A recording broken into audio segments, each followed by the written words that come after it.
A teenage boy was arrested just for walking home from school. No crime, no warning, just because he didn't look right. The HOA president, Carol Peterson, had been calling the police on kids like him for years, hiding behind community rules to justify racial profiling. What she didn't know was that the boy's father was the district attorney, and he was about to turn the system she abused against her. But just wait until you see how this drama unfolds and why, in the end, justice didn't just speak. It roared. The sidewalk curved gently between rows of pristine homes, their lawns trimmed like military cuts, identical hedges standing guard in front of identical porches. The air smelled like wet grass and fertilizer. Somewhere in the distance, a sprinkler ticked in rhythmic defiance of the rain. 14-year-old Zach Jenkins walked slowly, hoodie pulled tight over his head, earbuds in, bag slung over one shoulder, sagging with the weight of schoolbooks and rain. The asphalt glistened from a recent drizzle, and every few steps, he splashed through shallow puddles, soaking the edges of his sneakers. His socks were wet, and his math homework was probably warped by now, but he didn't rush. He wasn't the kind of kid who ran home. His dad, Nathan, had always told him, better to walk calm and steady than run into trouble. He believed him, mostly. Zach's world was small in that moment, a playlist of old-school hip-hop in his ears, the quiet rhythm of his breathing, the smell of rain-soaked cement. And then a sound broke through it all. Tires, crunching softly on wet gravel, slowing. He turned his head just enough to see a white SUV creeping up alongside him. The windows were tinted dark, except the driver's side, which rolled down with the practiced smoothness of authority. On the door was a blue HOA logo, not police, worse, neighborhood authority. Behind the wheel sat a woman who looked like she'd come out of a catalog called Affluent and Judgmental. Short silver hair, starched collar, a face carved in porcelain disapproval. Her lips were pursed even before she spoke. "Excuse me," she said, sharp enough to slice air. "What are you doing here?" Zach blinked, pulling out one earbud. "I'm walking home, ma'am." She leaned further out of the window. "Home?" Her eyes narrowed like shutters against a storm. "From where?" "From school." Her gaze flicked to his hoodie, his damp jeans, his skin. There it was, that pause, that calculation, that ancient American algorithm, solving for suspicion. "In this neighborhood?" she asked, her tone now bright with disbelief. "Where exactly do you live?" Zach hesitated. That part, that's always where things got slippery, because answering meant submission, and silence meant threat. And either way, she'd already decided he didn't belong. "I don't have to tell you that," he said carefully. He wasn't rude, he wasn't loud, just firm. His father had drilled it into him like gospel. Be calm, be clear, be unshakable. Her face hardened. "You need to prove you live here, right now." Zach glanced around. No one. Just rain and manicured yards and one woman clinging to her power like it was a leash around his neck. "I don't have anything to prove to you, ma'am," he repeated. That was when she picked up her phone. Zach sighed and turned to keep walking.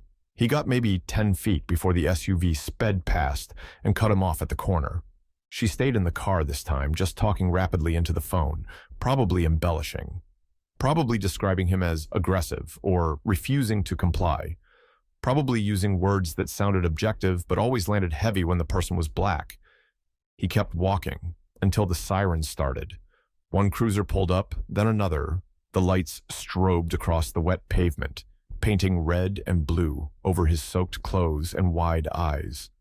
The officers stepped out like clockwork, one with a hand on his belt, the other already scanning the street as if looking for a crime scene. "There he is," the woman called from her SUV. "That's him?" Zach turned, palms up instinctively. He didn't move, didn't speak. One officer approached. "Son, we got a report of suspicious activity. Need to see some ID." "I'm just walking home," he said quietly. "I didn't do anything." "Where do you live?" Zach swallowed hard. "I don't want to answer that." Wrong answer. The second officer stepped behind him, hands where I can see them. He obeyed. "Turn around." He hesitated. "Sir, I didn't—" He didn't get to finish. Cold steel touched his wrists. The cuffs locked tight with a click that felt final. The officer said something about for your safety and temporary detainment, but the words blurred. All Zach could hear was the soft whisper of his dad's voice in memory.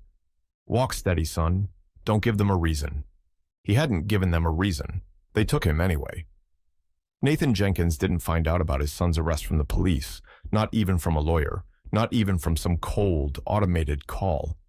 It came from a neighbor, Mrs. West, the elderly woman across the street who always gave Zach cookies on Halloween and waved with her arthritic fingers whenever he mowed the lawn. Her voice trembled through the fresh-fizzy phone. Nathan, she whispered, barely holding it together. They took him. They arrested your boy, like he was some kind of criminal, for walking home. The silence that followed was unbearable. Nathan's spine went rigid. The coffee cup in his hand slid from his fingers and shattered against the tile. He didn't blink. He didn't breathe. His thoughts moved with ruthless efficiency. No panic. Just protocol. He didn't even hang up. He was already moving. Shoes on. Jacket. Keys. Badge. Gun. No, not that. Not today. Not while he still had questions. The rain hadn't stopped, but Nathan barely noticed it as he pulled into the police station's lot, tires slicing water. His knuckles were white around the steering wheel and his heart jackhammered in his chest, but his face remained carved from stone. He knew what he looked like, and he knew the cost of losing control too early. Inside the station, he moved like a loaded weapon, wrapped in a three-piece suit. Nobody greeted him. Nobody smiled. He walked straight to the desk. "I'm here for my son," he said. The sergeant looked up, puzzled. "Name?" "Zachary Jenkins." The pause was too long, the shuffle of papers too deliberate. When the officer finally nodded toward a hallway, Nathan didn't wait for permission. Through the narrow viewing window in the holding room, he saw him, Zach, his boy, slumped in a plastic chair, eyes puffy and red-rimmed, shoulders hunched in a posture of quiet defeat. His lips were chapped, his hoodie soaked. His voice, when he tried to speak, was hoarse, shredded raw from trying not to cry. Nathan entered like a shadow, slow and cold. He sat across from his son and didn't speak. He didn't ask what happened. Not yet. He scanned the room, scanned the kid, scanned the folder sitting on the corner of the desk nearby. He reached for it, opened it. Suspected loitering, it read. Subject refused to provide identification. Displayed signs of passive resistance.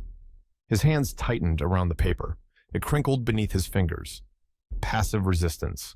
That was the word they used for children who didn't say, "Yes, sir," fast enough. For boys who didn't lower their eyes. For sons who walked while black. "What the hell is this?" Nathan muttered under his breath, teeth clenched. From behind him, a voice, soft, uncertain.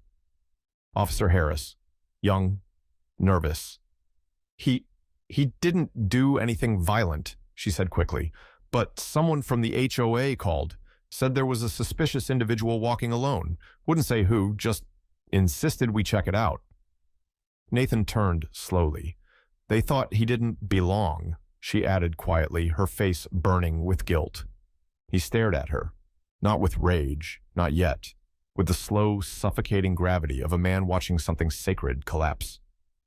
HOA, the Homeowners Association, the self-appointed gods of suburbia, armed with bylaws and biases, patrolling sidewalks like they were battlegrounds, and they had touched his son.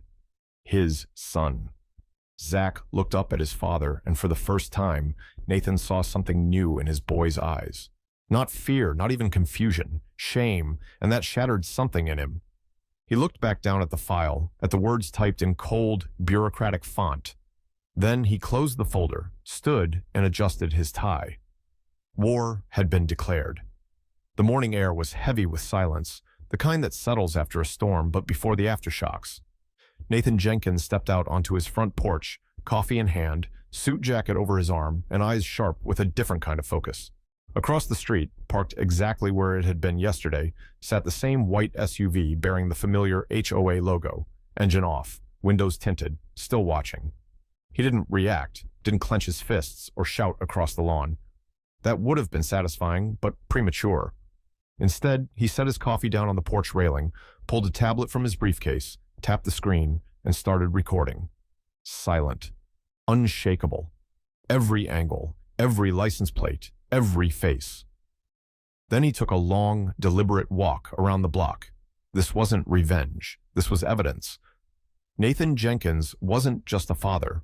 He was the district attorney of Kingsville County. And now, the case was personal. By noon, a formal request landed on the police department's desk, signed, sealed, and with teeth.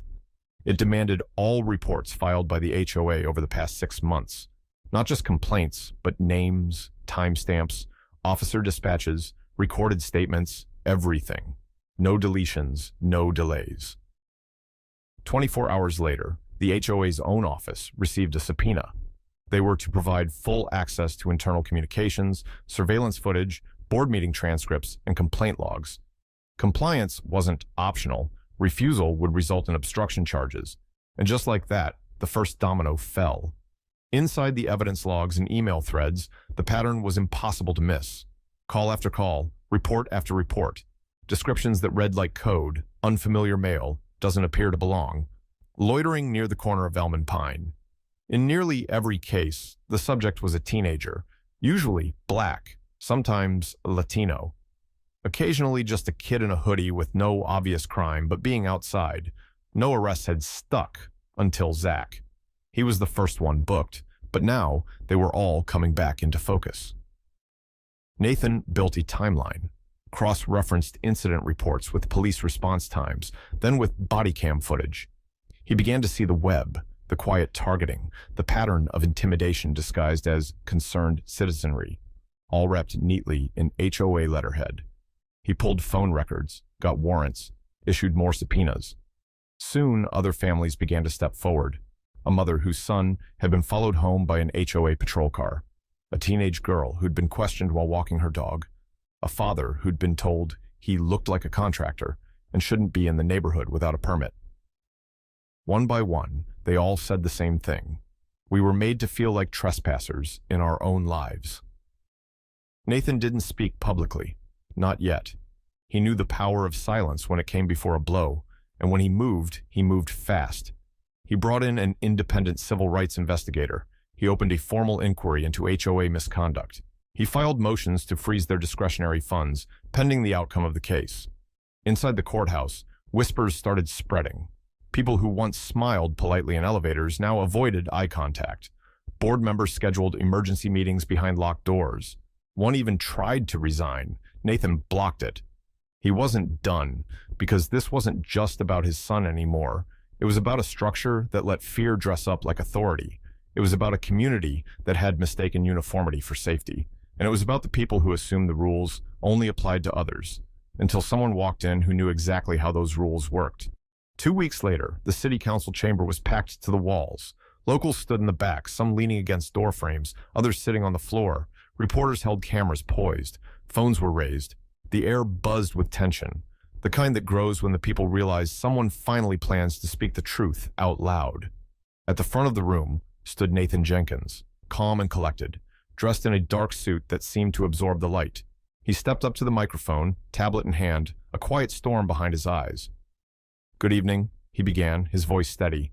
Behind him, the screen flickered to life. The first slide appeared, a freeze frame of a boy in cuffs.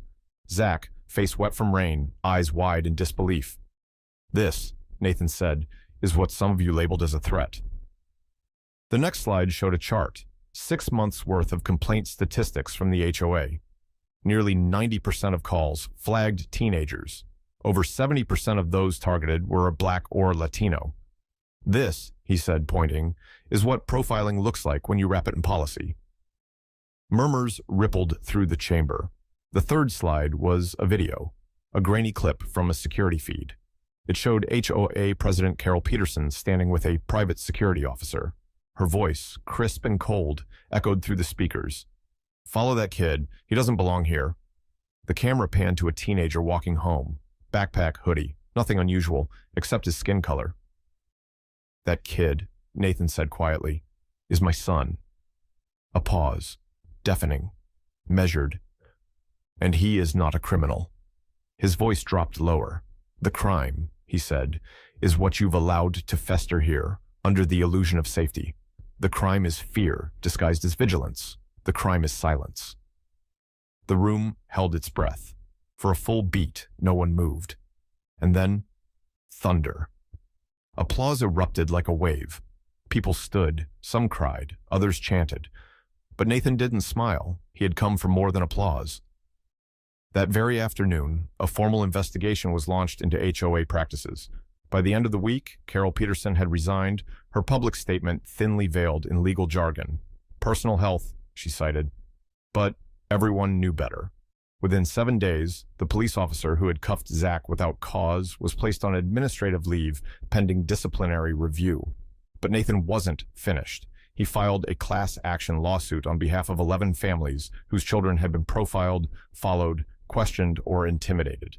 The testimonies were heartbreaking. A boy detained for skateboarding, a girl accused of lurking while walking her dog, a teenager interrogated for wearing a hoodie in summer. Nathan brought it all to court, and he won. The ruling was clear and direct. The HOA was guilty of discriminatory enforcement of neighborhood policies and had fostered a climate of racial targeting under the guise of community protection.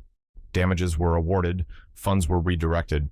The police department was ordered to rewrite its guidelines on suspicious activity and implement racial bias training across all units. The verdict hit like thunder, and the message rang louder. Silence had been shattered, and the law had finally spoken back. Not with vengeance, but with justice. Zach walked home a different way now, not because he was afraid. The fear had come and gone, leaving behind something stronger. He walked a different way because others walked with him. Every afternoon, as the school bell rang and backpacks zipped shut, kids emerged in clusters, some quiet, some laughing, but all with purpose. They moved down the sidewalks like a tide.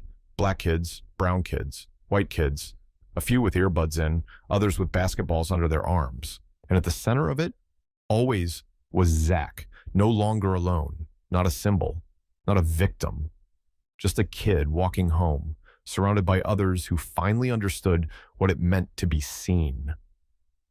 On the fence near the school's front entrance, a new piece of graffiti had appeared.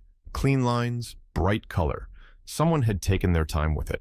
Spray painted in bold black letters were the words, "Walking while innocent suspicious." No one dared to paint over it. The principal didn't remove it. The PTA didn't complain. It just stayed there, untouched, like a declaration. A line in the sand. Zach passed it every day. Sometimes he smiled, sometimes he didn't, but he always looked, always remembered. And back home from the porch where he once stood trembling with rage, Nathan Jenkins now stood with something heavier and quieter in his chest. Not peace exactly, but purpose. He watched his son from a distance, not hovering, not intervening, just watching. The boy was taller now, or maybe just standing straighter. His shoulders didn't slump the way they used to.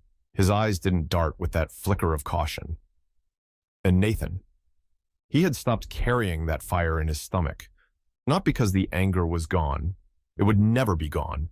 But because he had done something with it. He hadn't exploded. He had channeled it. He had fought with paper and precedent, not fists. And he had won. Not for glory, not for headlines, but for his son. For every child who deserved to walk home without becoming a suspect. The town had changed, quietly, permanently. The HOA no longer issued vague warnings. The police no longer acted on anonymous complaints without verifying facts. And neighbors, those who had watched from behind curtains, had started stepping forward.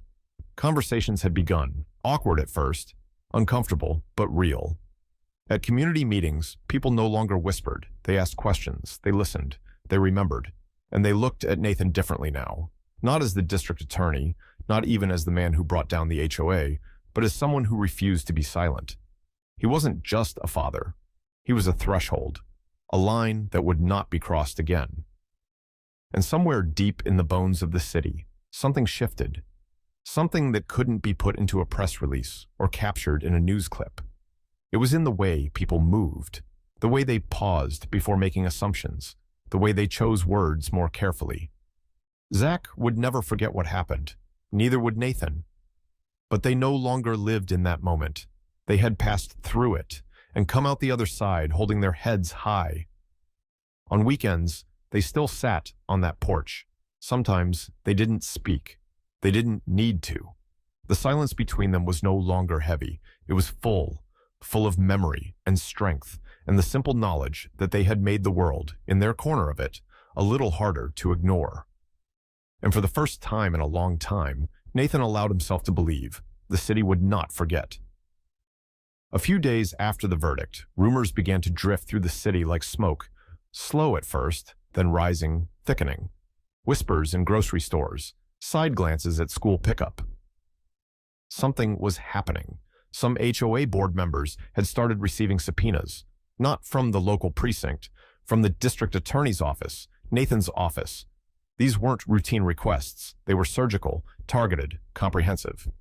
Investigators began combing through years of HOA documentation, uncovering irregularities, missing meeting minutes, and complaints that had been sanitized before being handed to police. There were signs of forged signatures, reports that appeared templated. A pattern emerged, one of selective enforcement where families of color were cited, questioned, or surveilled far more aggressively than their white neighbors. The evidence was no longer anecdotal. It was documented, verified. And it was damning. Somewhere in the chaos, Carol Peterson, the once proud HOA president, vanished from public view. She missed meetings, resigned from committees. Her email auto-replied with vague out-of-office messages, but silence wasn't enough. One recording leaked. A phone call between Carol and another board member, captured by a wiretap placed days before. The audio crackled on the evening news. "If he's the district attorney," Carol whispered, "we're screwed." A pause. Then the other voice, grim. "It's too late, Carol. He's already digging, and he's digging deep." Nathan didn't respond to the leak. He didn't need to. By then, his name was already tied to something bigger. In parallel with the investigation, he'd been drafting a new legislative proposal, something radical, unprecedented for their region. A bill that would restrict the authority of neighborhood associations from engaging in any policy or practice that touched civil liberties.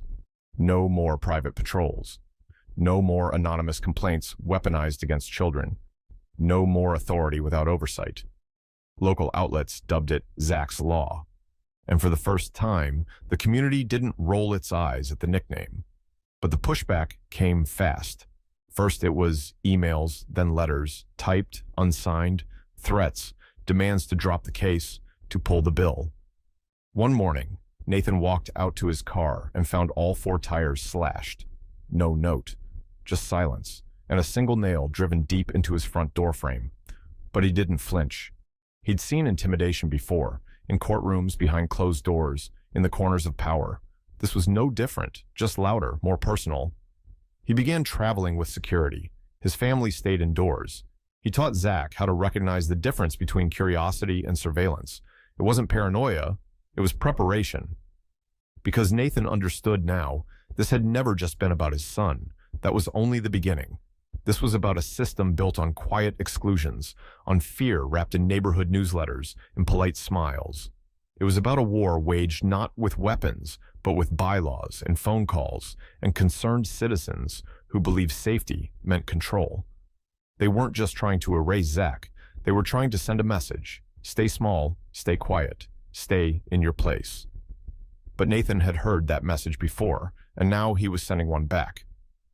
It was late when Zach came home that night, his shoulders tense, breath short, hands shoved deep into his hoodie pockets like he was trying to disappear. Nathan was at the kitchen table, still in his shirt and tie, poring over documents he could no longer focus on. He looked up the moment he heard the door close, saw the look on his son's face, and knew something had happened. Zach didn't cry. He didn't need to. His voice shook just enough.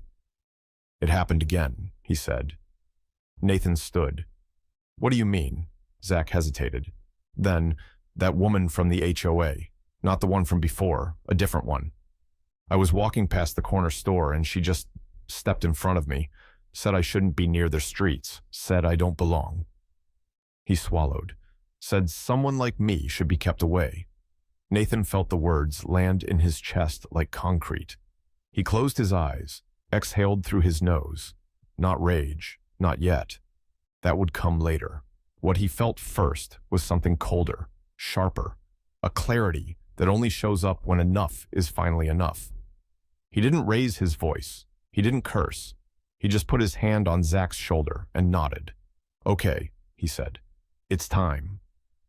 The next morning, there were no folders in his hand, no podium full of legal jargon, no prepared statement, just a microphone and a sea of reporters.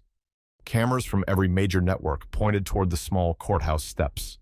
Nathan stepped forward, not as the district attorney, not even as the man behind Zach's law, but as a father who had seen the line, crossed it, and wasn't coming back. "If you believe that a child's skin color is reason enough to stop him on a sidewalk," he said, voice steady, "you are unfit for power. You are unfit for trust." The camera zoomed in. No edits, no cuts. "If you think that your position gives you permission to humiliate, target, or terrorize families under the guise of order, remember this: the law has no friends. It serves justice, not comfort." His words hung in the air, heavy and unmoving. "And if you're still trying to keep kids like mine out of your neighborhoods, know this: he's not going anywhere, and neither am I." That was it. He stepped back. No applause, no fanfare writing, just truth dropped like a stone into still water. But that stone sent shockwaves. The video hit local news by noon, national by 5. By evening, it was the top story on CNN. Commentators quoted him. Activists shared clips. Mothers cried, watching it from their couches. Fathers saved the link and sent it to their sons. On Facebook, neighborhood groups debated the meaning of community. On TikTok, teenagers stitched his speech with their own stories, moments of being followed, questioned, stopped for walking. The hashtag #WalkingWhileInnocent caught fire. It trended for days. And through it all, Nathan never did another interview. He didn't need to. The message was clear. You don't need a badge to be heard. You don't need a title to be right. Sometimes all you need is the courage to stop speaking in code and just say what needs to be said. A month after Zach's arrest, the streets felt different. Not louder, not busier, just quieter. The silence wasn't fearful. It was aware, watchful. People walked slower now, eyes met, assumptions paused. Complaints about kids who didn't look right had all but vanished. HOA patrols were suspended indefinitely. Several board members resigned quietly. No press, no announcements. The organization itself was restructured from the ground up, stripped of its authority to call law enforcement, required to report all activities to an independent review committee. What once masqueraded as neighborly oversight was now being watched by the very system it had manipulated. And at the center of it all was Carol Peterson.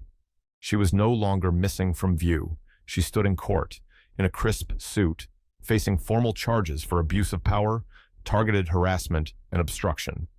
Her face no longer carried the sharp confidence it once did.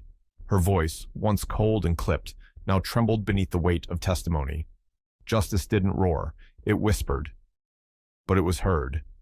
Zach began walking his old routes again, alone sometimes, other times with friends, and though a flicker of tension still crossed his face, when a car slowed too long or a stranger stared too hard, there was something new behind his eyes. Not shame, not fear, but certainty.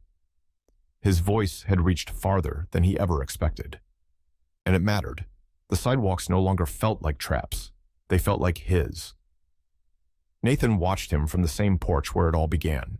He didn't say much these days. He didn't need to. People greeted him differently now, not with fanfare, but with a kind of reverence. Not because he was a hero, he wasn't. He never wanted to be. He was something rarer, a man who stood between a boy and a machine and refused to move. He didn't fight for revenge. He fought because the law was supposed to protect the people most likely to be crushed by it, and when it didn't, he reminded it how. His job hadn't changed, but his purpose had never been clearer. In the county office, on the second floor outside the main courtroom, a new portrait hung on the wall. A candid shot. Nathan and Zach, standing side by side. No suits, no medals. Just two figures under sunlight. The plaque beneath it read, "This is what justice looks like." Some passed it without a second glance. Others stopped, stared, lingered. Some smiled. A few cried. But everyone who saw it knew the truth. In this town, kids didn't get arrested for walking home anymore. The story had done its work. Not perfectly, not permanently, but enough to shift the ground, enough to make space. Nathan still kept folders in his briefcase, still argued cases, still showed up in courtrooms late nights, early mornings. But now, every time he walked into that office, past that portrait, he carried more than a title. He carried proof that fear could be faced, that silence could be broken, that one voice, steady and unflinching, could make the ground beneath a city tremble. And in that truth, there was peace.